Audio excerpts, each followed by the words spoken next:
Bonjour à tous, j'espère que vous allez bien. On se retrouve aujourd'hui pour la recette du caramel liquide.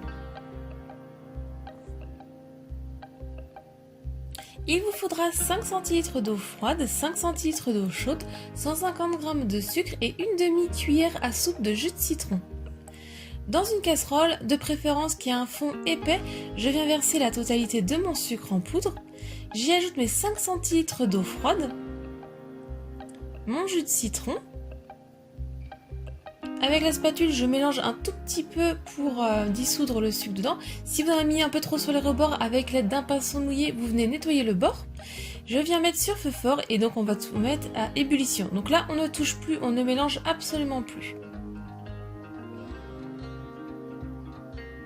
Quand c'est à ébullition, que ça commence un petit peu à devenir un peu doré, on peut juste un petit peu secouer la casserole pour mélanger légèrement. Mais on ne met surtout rien dedans, pas de cuillère ni rien. Quand on a obtenu la belle couleur dorée de caramel, on peut éteindre et retirer du feu. Et on va venir ajouter en toute petite quantité notre eau chaude. Donc attention que ça éclabousse pas. Vous mélangez tout de suite avec votre spatule en bois ou cuillère en bois. Donc de préférence en bois, c'est mieux. Donc j'ajoute en plusieurs fois mon eau. Et je mélange jusqu'à ce que l'ébullition s'arrête. Ensuite, je viens tout simplement prendre un petit pot de confiture ou un récipient.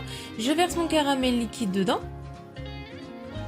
Et on va le laisser refroidir à température ambiante. Puis ensuite, on peut le laisser dans le frigo.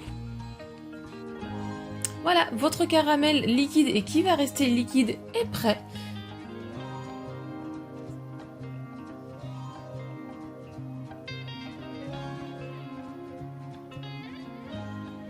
Et donc ensuite vous pouvez napper soit une île flottante ou comme là un gâteau à la semoule que je vous ai fait vendredi en vidéo.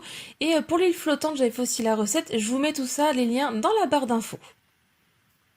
La recette est terminée, j'espère qu'elle vous a plu. Si c'est le cas, mettez un j'aime, laissez-moi un petit commentaire pour me dire ce que vous en avez pensé.